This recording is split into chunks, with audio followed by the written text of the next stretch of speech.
And even though it's going to be a little bit weaker, it's going to be closer to the shoreline, 1.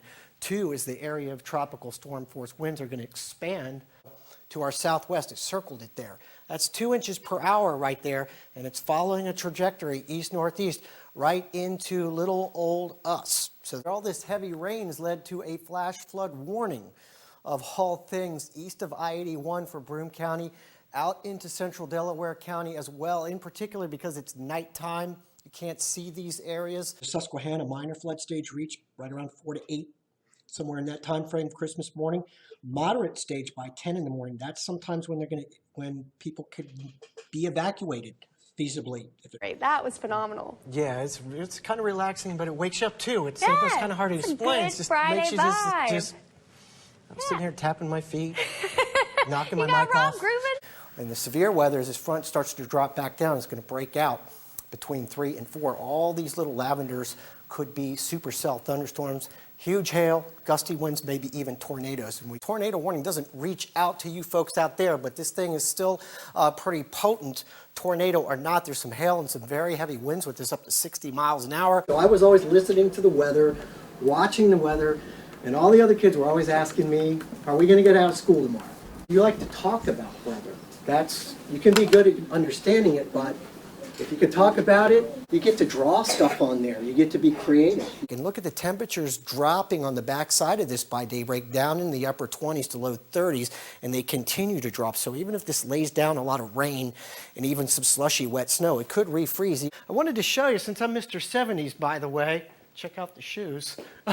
Disco.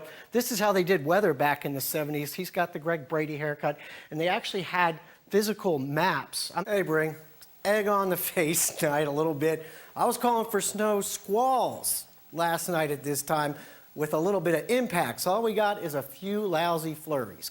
And this is the one they always hammer into the ground. Turn around, don't drown, because that's the one that people always seem to ignore.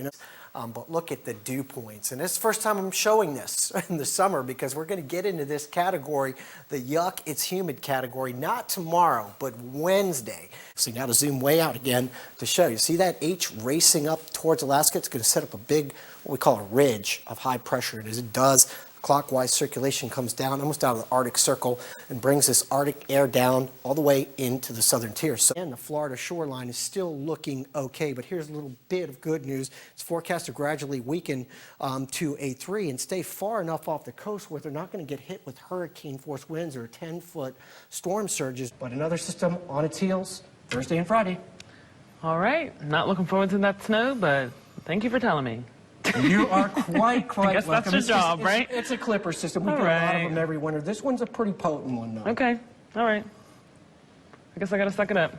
It's Toys for Tots time. Tomorrow is December 1st already. Put us in the holiday spirit. We're here with Gunnery Sergeant Ray Plumley. My ears are numb. My hands are a little numb.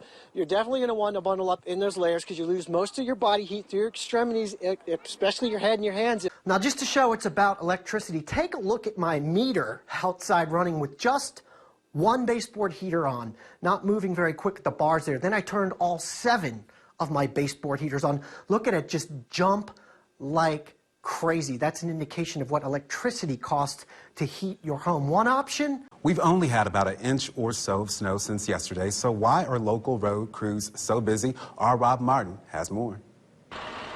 There's nothing like catching a snowplow ride in single-digit temperatures. The Virginia Department of Transportation road crews are busy this Friday, mainly on back roads that weren't cleared overnight. But it is indeed those cold temperatures and wind that make a 1-inch snowfall so difficult. An inch of snow is more aggravating because the cold weather tends to not let the salt work.